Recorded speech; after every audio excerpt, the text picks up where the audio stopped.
Benamargosa es un pueblo relativamente tranquilo, un municipio donde parece que nunca ha ocurrido nada extraordinario, pero cuando uno profundiza en su pasado se da cuenta de que no es así. Nuestra primera parada nos llevará a descubrir el encuentro de un joven con una curiosa señora en mitad de la sierra e incluso el pasado espiritista de la villa. Mucha gente antiguamente mantenía contacto con seres difuntos. Bienvenidos a Málaga Misteriosa. Les habla José Manuel Frías. Comenzamos.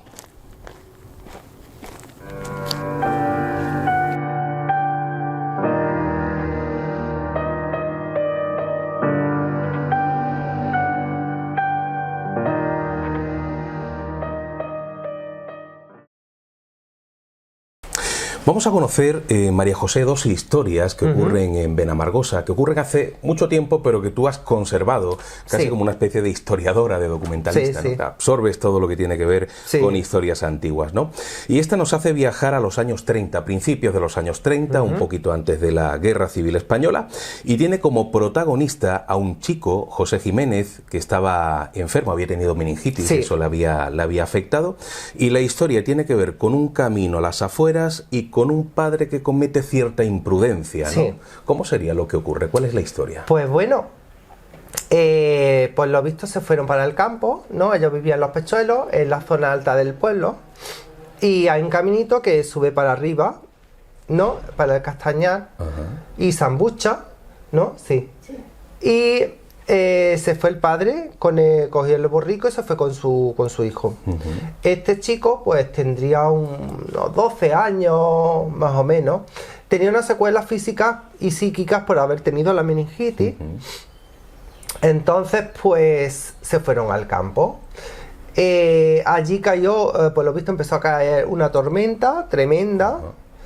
Y el hombre pues por la carga o algo que traería en el burro, echó a andar y le dice: niño, tú tira para abajo que yo llevo esto, no sé, para que no se mojara. Sí, él quiso aligerar. Le aligeró y se dejó al niño atrás. Entonces llegó el camino hacia abajo y llegó, claro, cuando la mujer lo vio llegar al marido, pero ¿y el niño?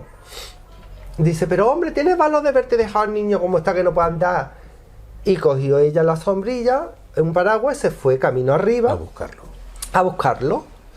Dice que cuando vio que venía el niño, venía andando y dice que lo tapó. Dice: pero niño, pues si tú estás seco.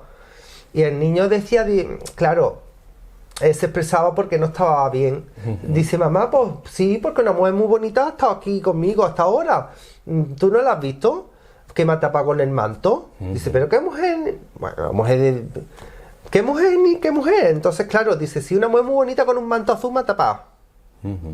El niño pues daba por hecho que como veía normal que una mujer lo había tapado, pues se lo contó a su madre. La madre pues no dio crédito. Entonces pues volvieron al pueblo y aquello pues quedó en un ambiente, no sé, yo lo conocí de esa historia porque es el tío abuelo de mi cuñada. Claro, porque no es una historia que se haya transmitido. En un ámbito de vecinas del barrio de Los Pechuelos, y poca, y familiar. Es una cosa que no lo conoce casi nadie en el pueblo. Y entonces ese niño luego falleció, ya más mayorcito, que no sé si llegaría a cumplir los 20 o 20 y pocos años. Hombre, la historia es curiosa porque en mitad de una tormenta, de una lluvia tan intensa, no era normal que el chiquillo estuviera seco. Y hombre, historias como estas se han dado en muchos otros municipios, pero como leyendas, como tradiciones, ¿no? Esos niños que se perdieron y que aparece una señora que los cuida, pero son cosas que ocurrieron hace 150 años, 200, no sabemos si forma parte simplemente de la tradición, pero claro, aquí hablamos de personas con nombres y apellidos, de gente que lo ha vivido, ¿no? Con lo cual aquí hablamos de historia, no hablamos y además con el valor que da de un niño que ese niño es inocente en el sentido de que ese niño no estaba en todas sus facultades, que no esconde ninguna maldad. Exactamente, él contó lo que niño vio normal, sencillamente, ¿verdad? Entonces, claro, él veía normal contarle a su madre, pues normal que una mujer la había tapado, daba por hecho. Entonces, a ver, a la mujer esa no se le ha puesto la gente cree que la madre de mi cuñada creía que era la Virgen, se suele siempre pensar en eso, o ¿no? un ángel, llamémosle lo que sea, pero claro, el niño lo contó desde su inocencia. El niño igual pensaba que era no sé, una campesina. Una vecina que la vio, claro, exactamente. Exacto. Pero la familia siempre se ha creído que era la Virgen, ¿no? Como suele ocurrir quizá. Claro, la descripción que dio de que tenía un mantón azul. Ajá. Claro, pues se piensa eso, pero nunca se le da importancia. Eso quedó ahí y ya está. Y yo lo supe, lo he sabido por eso, porque a lo largo de mi infancia, mi adolescencia, y toda mi vida me ha encantado pues escuchar las tradiciones orales. Aparte, esto en fin no es una tradición oral, porque esto está en un ámbito muy privado, muy privado, y que yo lo he sabido porque mi cuñada pues me lo contó un día y ya está. Pero es que casi nadie en el pueblo sabe esta historia. Supongo que en este caso no existió un final como el de otros, en el sentido de que niños que se pierden, hay una señora que los cuida, y luego cuando esos niños regresan al municipio y entran en la iglesia, reconocen la figura de la Virgen como aquella mujer. No, porque tú hablabas de un manto azul. Sí, él describió que tenía un mantón o un manto azul que lo tapó. ¿No había por aquel entonces una Virgen que tuviera un manto azul? Bueno, las vírgenes, las Inmaculadas, todas tienen un manto azul. Todas, ¿no? Y allí en el pueblo hay una Inmaculada. Sí, pero él no dijo nunca. Nunca lo dijo. Vamos, si se llegó hasta tal punto, no lo sé. Pero es que esa Virgen se trajo mucho después, ¿eh? Sí. Es posterior, ¿verdad? Sí, porque los santos desaparecieron. Entonces no sé yo ya la historia, si el niño llegó hasta ese punto. Cierto. Eso no lo sé. Vamos a conocer otra historia que ocurre un poquito después. Hablamos más o menos año 1948, 49, 50. Y es curiosa porque en un pueblecito como Benamargosa, y en esa época, parece que ya se practicaba el espiritismo. Sí, ¿no? Además era muy común, por lo visto, de varias personas. Eso mi abuela y mi madre y más gente me lo han corroborado de que se practicaba el espiritismo. Eso sería porque, claro, en el siglo XIX incluso que había libros de espiritismo allí en el pueblo. Entonces, pues por lo visto eran dos señoras que se reunían y invocaban a los muertos, a algún familiar. Incluso a veces se escuchaba, eso me contaban algunas personas, de decir, hoy no se quiere manifestar. Y claro, los vecinos escuchaban eso. Entonces estas dos señoras se reunían, y otro vecino que entonces era adolescente, por el patio, las demás amigas, muchachas, y aparte que tenía 3 hermanas, le dijeron, súbete a ver lo que están haciendo. Entonces él se subió a la tapia y vio, y dice que tenía como en el patio tenía como varias cruces puestas en forma de tumba. De madera, y estaban invocando, pero se ve que dijo, hoy no te puedes manifestar, hoy no sales, porque nos están viendo. Qué curioso. Lo dijeron en voz alta, y claro, el chico pues pegó para atrás y se cayó para atrás y todo. Y sí es verdad que luego ellas hablaban muy bien, que esas personas no porque hicieran eso, eran muy buenas vecinas, y una de ellas, mi madre me contaba que era muy graciosa hablando, era una mujer que tenía cierta habilidad en la adivinación. Ah, sí. Sí. Y en la de estos, y dice que era una señora muy buena vecina. Y pues lo visto, mi tía vivía enfrente, y sí hubo un suceso de que no sé si tendrían ya que ver con esta vecina o no, pero en la casa de enfrente hubo ellas seguían su historia de invocar, de espiritismo, y en la casa de mi tía estuvieron unos 2 días o eso, que las sillas desde abajo pues meneándose, en la planta de arriba moviéndose sillas. Mi tía, según cuenta mi madre, vio un bulto negro como en el hueco de la escalera bajar. Y hubo una serie de sucesos en la casa. Pero eso duró un día o 2. Hombre, me imagino que el hecho de tener a 2 vecinas... Antes se le decía que nos echaban espíritus. Es que fulana me ha echado un espíritu. Claro. Entonces yo ya no sé el poder de que pueda, mediante una invocación, de un espiritismo, decir, oye, ve... Claro. O aquella incluso casa, que durante una sesión de espiritismo se deje abierta esa puerta o ¿verdad? algo, claro, y vaya para la casa de enfrente. Por eso, claro, que me imagino que entonces mi madre tenía entonces unos 8 años cuando eso, y ella lo recuerda del sonido de todo lo que vivió allí, pero claro, no exactamente, porque tenía 8 años, pero que sí. Y estas señoras, pues eso, había ese movimiento espiritista y pues lo seguirían. Y había, aparte de ella, había más. Me contaron que también había un hombre que lo practicaba bastante. Era casi como una moda quizás en la época. Sí, no había tele o no había nada, claro. Pues venga, pues vamos, las criaturas, las criaturas que iban a hacer, ¿no? Pues venga. Claro. Y luego ya esa costumbre de practicar espiritismo se fue perdiendo con el paso del tiempo, sí, ¿no? A ver, se fue perdiendo, esas señoras pues ya murieron. Sí. Y no... A ver, vino después la moda que todos hemos vivido en los años 80 de hacer la Verónica, sí, claro. de la Ouija, de las preguntas, las típicas de... Pero de aquella manera no ha vuelto, es decir, como una invocación así... No. Hablábamos de la posibilidad de que al hacer espiritismo, al practicar espiritismo, se queda abierta una puerta. Más allá de estos fenómenos que tú comentas, ¿no? De movimiento de silla, de una visión, que podría estar relacionado quizá con estas señoras, ¿en el municipio por aquel entonces o años después ha ocurrido algo parecido? ¿Se habla de alguna casa donde pasaran cosas? Siempre se ha escuchado de esos ruidos, pero bueno, es que ruidos, como ruidos hay siempre, claro. Pero otra cosa es identificarte que estos son los ruidos. Sí. Además que antes, pues tú te imaginas, ¿no? Un pueblo sin luz, sin agua, de que a las 7 de la tarde ya era todo oscuro y no había tele, ¿no? Entonces era todo más tenebroso, ¿no? Sí, y te cualquier cosa como leyendas, claro que hay muchas ahora que sea viable y que pues no cuesta. Hay historias misteriosas que proceden de la más profunda memoria popular, historias que han quedado en ese imaginario colectivo y que tenemos que rescatar para que nunca se pierdan. Pero si esos casos te los cuenta directamente un descendiente de aquellos personajes que en el pasado vivieron ese acontecimiento milagroso, el tema toma tintes especialmente encantadores. A continuación vamos a entrar de lleno en un asunto que tiene que ver con una figura del Niño Jesús.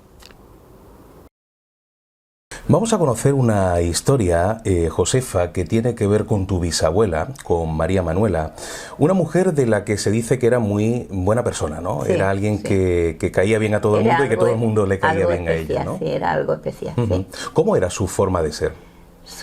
Muy cariñosa, muy dulce. ¿Qué más le voy a decir? Sí. Para ella estaba todo bien. Claro. Todo bueno. Le gustaban mucho los críos, siempre estaba rodeada de críos, sí. Claro. Bueno, se produce la contienda de la Guerra Civil Española, a ella le pilla de lleno. ¿Cómo vivió esa situación? Porque a nivel de familia me imagino que era complicado por el tema de los bandos, ¿verdad? Sí, tenía varios hijos. Sí. Tenía la hija, pero los dos tíos eran los que eran de izquierda. Uno era de izquierda y otro de derecha. Claro. Y el padre, el marido, también era de izquierda, pero no era de estas personas. El hijo era de los que le gustaba ir en el grupito, que habían grupitos de izquierda, de derecha. Claro. El marido no. El marido, su idea eran esas, pero él las tenía y punto. Claro. Pero ella iba mucho a la iglesia, porque ella estaba en contacto con los curas, con los monaguillos, iba a la iglesia, arreglaba aquello. Era una mujer que estaba en su iglesia, su casa y ya está. O sea, una mujer religiosa, muy religiosa. Y que además se implicaba mucho. Se implicaba mucho, en aquel tiempo más todavía, porque ella era la que tenía la iglesia cuidada, ella es la que iba, ella es la que ahora hay comida en todos lados, pero antes los curas iban, ella le llevaba comida al cura muchas veces. Sí. Y entonces, pues, al llegar la guerra, al llegar esto, pues se escuchaba mi mismo bisabuelo le dijo: María, van a destrozar la iglesia, van a quemar los santos. Entonces ella fue, como si fuera igual que siempre iba. Antes iban con unos mantones grandes negros. Llegó con su mantón, se cogió el niño de Dios, se lo metió debajo, y el mantón de Jesús, que ella lo veneraba mucho, ese manto, eso, lo cogió también, se lo llevó. Claro, y porque no podía coger más cosas. Ya no podía más porque aquello la podían ver y se la estaba jugando. Claro. Se la estaba jugando. Entonces llegó a su casa, cogió una orza de las que había antes, que se hacía la carne frita, esa cosa, se cogió una orza de esa, hizo un boquete en la cuadra, donde tenía la bestia, en un rincón hizo un boquete, metió la orza y allí metió el mantón de Jesús y el niño de Dios. Claro, porque ella sería consciente de que si la descubrían con esa imagen... Es que se lo dijo, su marido se lo dijo, peligro, claro. Corre peligro, pero ella decía, yo el niño de Dios, ese niño de Dios me lo llevo, porque es que no, que parece que tiene vida, decía ella, es que parece que tiene vida. Lo cual, aún tenemos una camisita en mi casa del niño de Dios. Qué bueno, la conserváis todavía. En la cómoda de mamá está la camisita que es chiquita así, con un encajillo finito por ahí y 2 botoncitos a los lados. Esa está guardada allí. Comentas que parece que tenía vida y tanto que lo parecía, porque a partir de ese momento empiezan a ocurrir cosas que son raras, ¿no? Llega Nochebuena. Sí. Y a medianoche, a partir de las 12, pues escuchan que mi padre verdaderamente era un hombre serio, ella lo ha conocido, y escucha un Belén en la cuadra. Entonces mi bisabuelo, que fue el que le dio, porque ella no quería decir nada de que tenía el niño de Dios ni a su marido allí guardado, dice, porque fuera que lo maltratara o algo y diera algo y ya se cargaba la familia entera. Cuando dice escucha un Belén, ¿qué escucha exactamente? Escucha, pues igual que un Belén, la música y gente cantando. ¿Como un villancico? Un villancico. Qué bueno. Escucha los villancicos y cantando y tocando la música. Entonces mi bisabuelo se levantó y le dice, María, tú tienes el niño de Dios escondido por ahí, ¿verdad? Dice, ¿por qué? Dice, ¿estás escuchando? Porque eso no es del pueblo, porque en el pueblo no se termina nadie a salir tocando villancicos de la manera que está la cosa. Tú vas, saca el niño de Dios donde sea, que yo no voy a decir absolutamente nada. Porque ella lo limpiaba, lo arreglaba, le ponía su camisita y luego después después lo guarda otra vez en el sitio donde lo tenía. Sí. Ella hizo eso. Y mi padre, que lo escuchó, se levantó. Dice, abuela, yo voy contigo a la cuadra. Fueron los dos, sacaron el niño de Dios, lo arreglaron y cuando lo arreglaron lo volvieron a meter allí, fuera que viniera uno de los hijos que era de izquierda y ocurriera algo. Claro. Lo metieron allí. Cuando ella subió arriba, volvió a escuchar otra vez los villancicos y ya no volvieron a escucharlo más. Antes de arreglarlo, escucharon los villancicos, que mi padre lo escuchó también. Y después, cuando ya estaba arreglado y lo volvieron a meter, lo escucharon otra vez. Era como si ese niño Jesús estuviera pidiendo que lo arreglaran. Que lo arreglara, eso es lo que le dijo mi bisabuelo. Dice, el niño te está reclamando, te está llamando. Eso, cuando ya la cosa pasó y todo eso, pues vino el cura Don Diego, que se llamaba Don Diego, que sí fue con el que yo hice la comunión. Ella le comentó la historia. El cura se nota que se lo comentó al obispo de Málaga y se lo llevaron. O sea, ya el niño Jesús no está en el pueblo. Está en Málaga. ¿Está en Málaga? Mi padre una vez me decía, ¿dónde habrán llevado ese niño de Dios que yo hago nada más que acordarme? Digo, papá, tiene que ser una iglesia grande y yo fui, y yo estaba soltera todavía, yo me casé con 20 años, mucho antes, fui yo a Málaga, no sé a qué fuimos con mi madre. ¿Intentaste...? Y me fui a la catedral. Bueno, pasando por alguna iglesia abierta, entro. Sí. Y allí estaba metido, que estaba como una uña de cristal, y allí estaba puesto. O sea, está en la catedral. Yo creo que sigue todavía allí, porque en aquel tiempo, después ya no lo he vuelto a ver más. Yo vine muy contenta, se lo comenté a mi padre. Claro. Aunque si lo investigáis y lo buscáis por ahí está el niño de Dios. A ver si damos con él. ¿Y en el municipio, en el pueblo, en Benamargosa, esta historia es popular o no se conoce? ¿O es más un poco del ámbito íntimo vuestro? Mi bisabuela era una persona que no le gustaba mucho comentar eso. Claro. Se lo guardó quizá para ella, ¿verdad? Se lo guardó porque como tenía lo que en aquel tiempo vivió algo tan malo, claro. Pues ella decía que no, vaya que volviera otra vez y sus hijos o alguien lo quitaran del medio. Ella pensaba que la guerra iba a volver otra vez y que iba a ocurrir lo que estaba ocurriendo. Entonces ella me lo comentaba a mí, porque se sentaba y charlaba, porque nos gusta con las abuelas hablar de lo de antes. Me lo comentaba y me dio eso. Dice, niña, es una cosa que no se debe decir, vaya que ocurra algo, porque fue una cosa tan mala. Para que no pase nada. Claro. Y mi padre pues trató de buscar al niño de Dios, que por eso lo busqué, porque él decía que ese niño de Dios no se lo tenían que haber llevado. El cura trajo otro niño de Dios y a que se lo llevó. Claro. Cuando fuimos a darle el beso en Nochebuena al Niño de Dios, pues nos dimos cuenta que el Niño de Dios no era el nuestro. Ya no era el mismo, ¿no? No era el nuestro. Y se supone que se lo llevan porque como es un elemento milagroso, mira, como que quieren tenerlo... El Niño de Dios tenía, que parece que lo estoy viendo ahora, tenía las partecitas igual que un niño. Sí. Exactamente igual. El pintadillo era igual. Los de ahora no, tiene la forma y ya está. Pero aquí si lo miras es que parecía de verdad. ¿Y la camisita la conserváis? La camisita la tenía cuando yo me vine de allí, de Benamargosa, estaba... La tengo que buscar, tiene que estar. Estaba en la cómoda de mi madre, guardada. Porque mi madre siempre guardó, mi padre, el que decía, eso lo guarda, eso lo guarda. Que la buscaremos. A ver si vamos un día por allí. Sí, porque es una especie casi de reliquia, ¿verdad? Sí, es un blanco roto de la tela que había antiguamente. Claro, el tipo de tela que se utilizaba entonces. Tenía un encaillo muy chiquitito, un botoncito aquí, otro aquí. Qué bien. Y así. Eso se lo ponía a ella, porque como se le veía las partecillas, ahora da igual, pero antes que estuviera tapado, había ¿no? que tapárselo, que tapárselo, y entonces lo ponía a su camisita. Claro. ¿Y esta historia a vosotros, a los descendientes de María Manuela, os ha hecho más religiosos en el sentido de creer más en este tipo de milagros? Porque no en todas las familias pasa algo Yo así, he creído siempre, yo creo que ha sido también... He sido creyente, siempre. Y yo esas cosas le respeto mucho. Y mi padre no era un hombre de los que iba mucho a la iglesia. Pero cuando entraba a la iglesia yo recuerdo una vez que me tiró un pellizco.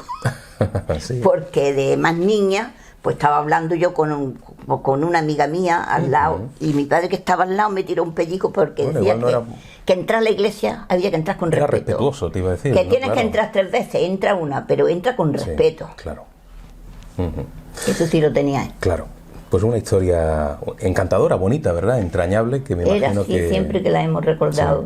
Con mucho cariño siempre. Sí. Claro. Ahora vamos a extender nuestras alas para viajar a Cútar, donde en una cueva a las afueras dice la tradición que habitaba un ser monstruoso que secuestraba a los campesinos y los asesinaba dentro de esa gruta. El nombre ya produce escalofríos, el ave de la muerte. La historia no es menos sobrecogedora. Hay una historia que me encanta de Cútar, Victoria, y me encanta porque aunque es muy tenebrosa, es como muy de bestiario mágico, ¿no? Muy de animales monstruosos, que por ejemplo hay muchos en Extremadura, pero que aquí en Andalucía es menos habitual, ¿no? Y este es conocido como el ave de la muerte. Me gustaría que me hicieras una descripción, porque con ese nombre muy agradable a la vista, desde luego no tendría que ser, ¿no? Pues por una parte se habla de una especie de ave monstruosa que se transforma en una bella mujer, que engatusa a los hombres, los secuestra y se los lleva a una cueva. Pero también por otra parte se habla de una especie de luminaria que suponía atracción fatal a quien la contemplaba. Claro, o sea, se aparecía esa luz y era como si se fuera como muy atractiva a la vista. Exacto. Te acercabas a ella y en ese momento se supone que fallecías, ¿no? Sí, morías de miedo. Morías de miedo, ¿no? Claro, pero sobre todo quizás la parte más conocida, más allá de esa luminaria, es como tú bien dices, ese ave, ¿no? Que se transforma en mujer muy bella. Es una historia muy de leyenda, muy de tradición. Y me gustaría tener algunos detalles concretos de qué hacía ese ave de la muerte. O sea, una vez que se convertía en mujer, engatusaba al hombre, se lo llevaba a una cueva, que luego veremos un poquito su posible ubicación. ¿Qué se supone que hacía con esos hombres dentro de esa gruta? Pues se supone eso, que lo engatusaba, lo secuestraba, se lo llevaba a una cueva y allí se supone que los mataba. Que los mataba, ¿no? Sí. Y además dice la tradición que iba acumulando, ¿no?, los cadáveres de todos aquellos hombres que iban desapareciendo en el pueblo. Hay un posible origen, se habla de un origen un poco raro, ¿no?, pero supuestamente relacionado con la Reconquista. O sea, ese ave de la muerte, ese ser extraño, ese espíritu, ese ánima, el nombre que le pongamos, estaría relacionado con las batallas de hace 500 años, ¿no? Sí, del siglo XV, de los últimos años de la Reconquista. Se habla concretamente del año 1482. Sí.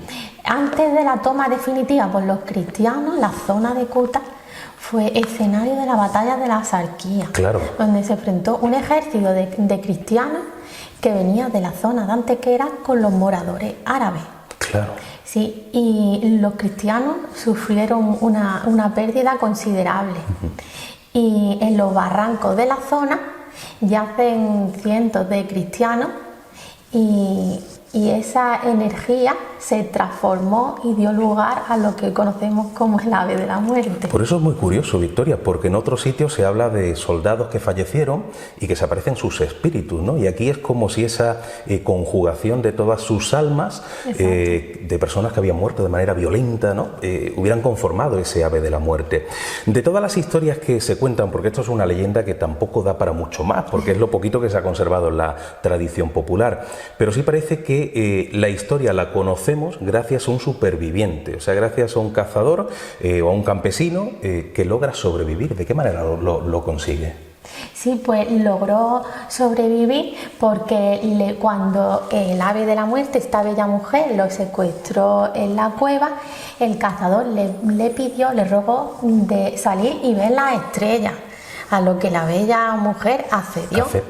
Sí, accedió y él pudo huir porque portaba una daga y salió haciendo el símbolo de una cruz. Claro. Y por eso pudo huir. O sea, se supone que eso impide que esta mujer o este ser extraño le ataque. Exacto. Él huye y por eso puede contar la historia. Y por eso se supone que ha llegado a nuestros días, ¿no? Hablabas de una zona de barrancos, o sea, esa zona está más o menos identificada. O sea, ¿se conoce dónde ocurre esa batalla? Sí, en la zona de Las Rozas, Peña del Hierro, que es el norte de Cútar. Sí. En el norte. Ahí tuvo lugar la batalla y se supone también que en una zona de cañada estaba la cueva. Claro, ahí estaría la cueva. Donde se producían los secuestros. Me imagino que nadie ha intentado localizar esa cueva, o sea, como es una historia que ya se ha ido perdiendo con el paso del tiempo, tampoco sabemos si vamos allí, si vamos a encontrar una gruta o si no la vamos a encontrar, pero bueno, por lo menos el sitio está localizado. De hecho, he leído en algunos textos en internet, aunque de internet te puedes fiar poco, que esa cueva por dentro, dice una parte de la tradición que era como una especie de palacio de cristal, ¿no? Pero sí me gustaría saber a nivel popular, si yo ahora mismo salgo a las calles de Cútar y pregunto a los lugareños, ¿conocen esta historia o se ha perdido ya del todo entre la gente que vive hoy día en este municipio? Pues parece ser que se ha perdido del todo, porque yo he estado preguntando a gente de la zona y muy poquitos ya la conocían. Claro. O sea, te ha costado trabajo el conseguir quizá algún que otro testimonio, ¿no? Sí, quizás conocen, el ave de la muerte, pero no de lo que iba. Hasta el momento, la ubicación de la cueva del ave de la muerte estaba un poco en el aire, hasta el punto de que mucha gente creía que nunca existió. Una casualidad me llevó a encontrar un viejo plano donde se marcaba una cueva cuyas características eran idénticas a lo que narraba la tradición. Así que, linterna en mano, decidí localizar esta gruta y entrar en ella.